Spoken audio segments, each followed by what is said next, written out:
Hey guys, welcome back to Follow Me 11B.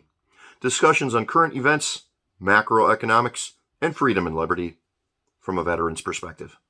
Today I wanted to talk a little bit about something I've been seeing quite a bit of in the news of late, and it has to do with the farmer protests that you may or may not have been seeing on news programs and all over the internet. And I would like to describe it as follows. Farmers worldwide versus the green agenda.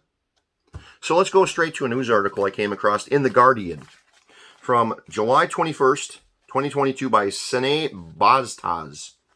And it goes like this. Along roads and bridges in the Netherlands, people are hanging the Dutch flag upside down. It's a sign of solidarity with the Dutch farming sector, which will also be upturned by a radical 30% reduction in livestock numbers, a move being made to meet environmental targets.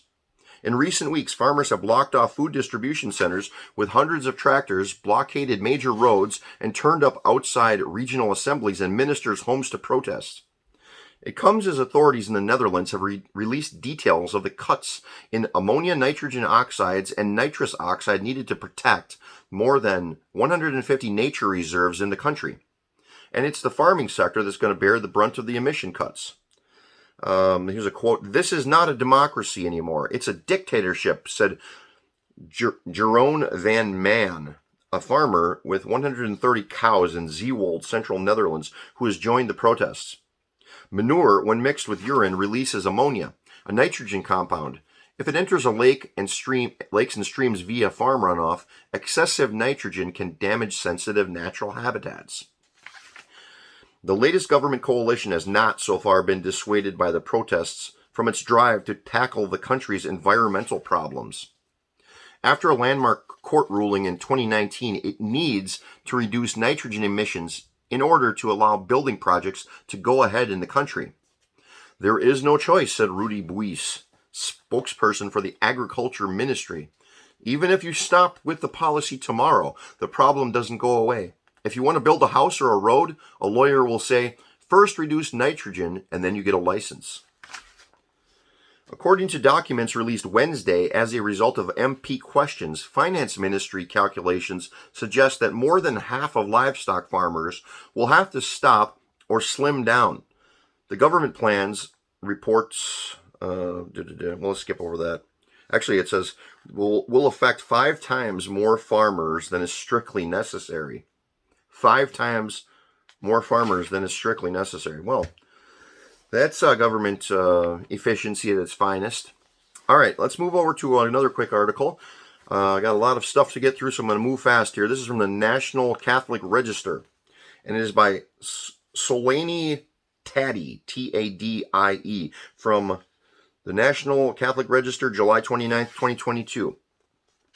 And let's skip down to a few paragraphs. "The goal of Dutch Prime Minister Mark Rutte's government is to reduce ammonia pollution as well as nitrogen emissions between 40 and 95%, depending on the area, which will necessarily have a dramatic impact on the lives of Dutch farmers.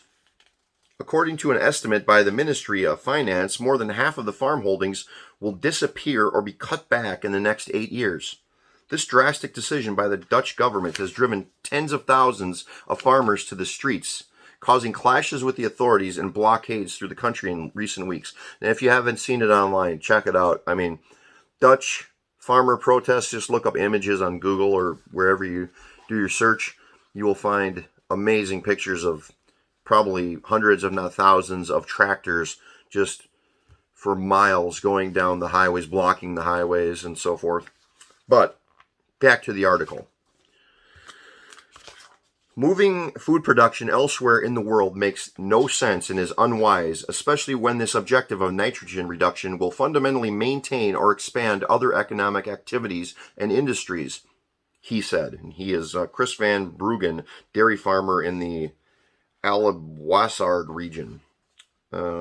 Also pointing out lifestyle habits of the Dutch and Westerners in general, which contribute significantly to greenhouse gas emissions. Moreover, as highlighted by some data in an article published by the New York Post, ammonia pollution from manure has already declined by nearly 70% since 1990. The article author, Michael Schellenberger, who characterizes himself as a liberal environmentalist, considers these measures to be disproportionate since Dutch farmers can keep reducing pollution by putting in place low-cost, common-sense fixes like diluting manure with water, injecting it into the soil, and more frequently washing down barn floors. He added that since the early 1960s, the Netherlands has doubled its yields while using the same amount of fertilizer. It's not hard to conclude that politics and green ideology, more than science and reason, are driving the government's decision, wrote Schellenberger, who was included in Time magazine's 2008 list of heroes of the environment. A more uncompromising analysis is made by Father Elias Leyds, Leyds, a member of the community of St. John in the Diocese of Okay. In an interview with the Register, he attributed this political crisis to the government's technocratic orientation and a deep ignorance of the facts on the ground that leads to imposed measures from above that are disconnected from reality. Orders from on high. It's never a good idea, guys. Never. You need boots on the ground. You need boots on the ground intel. All right, back to the article. He also mentioned tensions generated by the recent participation of several Dutch government ministers in Klaus Schwab's World Economic Forum. That's weird. Whose economic and ecological objectives for 2030 correspond closely to the government's new measures. That's weird. I'm sure it's just a coincidence.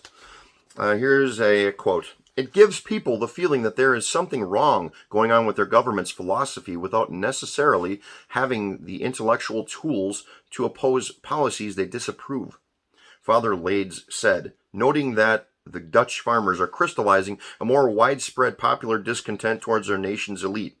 This explains the wide popular support that they are receiving across the country. There is a great sense of popular admiration for farmers in the Netherlands as they work extremely hard. But there also tends to be a clear cultural divide between the city and the countryside, for the city of merchants has always looked upon the farmers in the countryside with a certain contempt. All right, I think that might be basically all I needed to get from that one. One last article I wanted to get to, also having to do with food shortages and farming, among other things. voanews.com. Nearly a quarter of Sri Lanka grapples with food shortages. This is from August 5th, 2022 by Anjana Pasricha, Pasricha, and voanews.com. All right, New Delhi. There is always a long line in Sri Lanka by nonprofits and charities. Okay, here is jump down, no quote. Even today, we had to turn back some people after serving over 300 meals. Moses Akash, a national director at the Voice for the Voiceless Foundation in Colombo, which opened 12 community kitchens in June as runaway inflation made food unaffordable for millions, told VOA. These sorts of initiatives are lessening hardships for many Sri Lankans as Sri Lanka grapples with a devastating economic meltdown. Akash said their kitchens feed about 1,800 people daily. Those efforts, though, can barely meet a fraction of the massive needs in a country where over a quarter of its 22 million people do not have access to adequate food, according to the World Food Program. Here's some of why. Record low foreign exchange reserves have made it difficult to import food and fuel in a country that relied on shipping many essential commodities in from overseas. The problem was compounded after an abrupt switch to organic farming ordered by the government last year shrank local harvests. About half of last year's rice crop was lost. The chemical fertilizer ban has since been lifted, but the shortages have made food scarcer. As a result, prices have skyrocketed and food inflation hit 90% last month. 90%. Wow. The prices for staples such as rice and vegetables have doubled. Cooking gas cylinders are both expensive and in short supply, making it difficult for many to keep kitchen fires burning. Preparing vast pots of rice and curry in a community kitchen for hundreds is also a massive challenge. People have to cook with firewood, but getting adequate stocks is tough in Colombo. Here's a quote. We've begun serving cooked meals when we realized that many people could not use the dried rations that we had been distributing because they couldn't start fires. There are other hurdles. The acute fuel shortage has strictly restricted public transportation, making it hard for volunteers to come and help.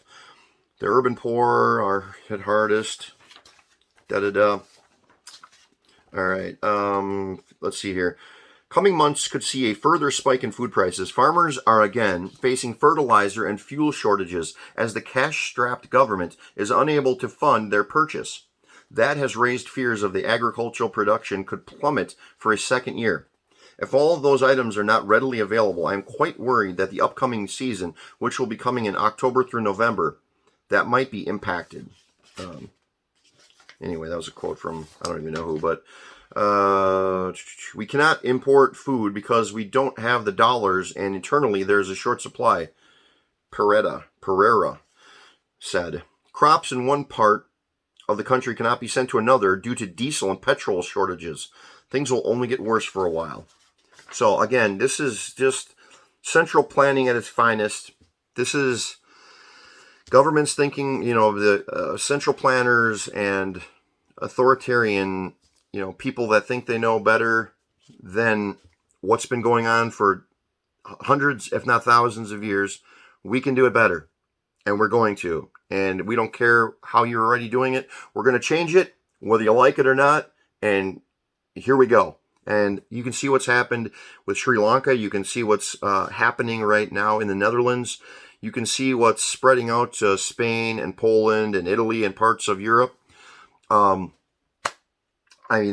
thing is, even within the last 24 hours, I've seen an article that thousands of Indian farmers are protesting right now in New Delhi. And that's more about their economic rights and fair compensation for their work. But, it's more farmers that are disgruntled that are protesting and instead of producing food. What do you think is going to happen when farmers are protesting instead of producing food? Less food. We've already got a problem with that. We've got a problem with the supply chain. We've got a problem with the Ukraine situation. We already had a problem, for example, in Sri Lanka, where in the other parts of that article it was talking, which I didn't get to, but you can look at it for yourself, about how even prior to this, many Sri Lankans were undernourished. So just like the truckers, in my opinion, just like the truckers in California, if these farmers stop producing, basically we're screwed. So politicians need to wake up. They need to start listening to their constituency, their populations. But unfortunately, it seems to me that we're going kind of in a French Revolution type of situation, and people are getting out in the streets, and they're ready to start smashing printing plates and burning the paper that the dollars are printed on. But in this case, they're just ready to throw people out and start all over. But this is, in my opinion, basically a green dumpster fire. And these Greens, that this has basically become a cult-like religion, an agenda following, and they don't care about individuals. They care about this green agenda that they're basically worshiping at the altar of.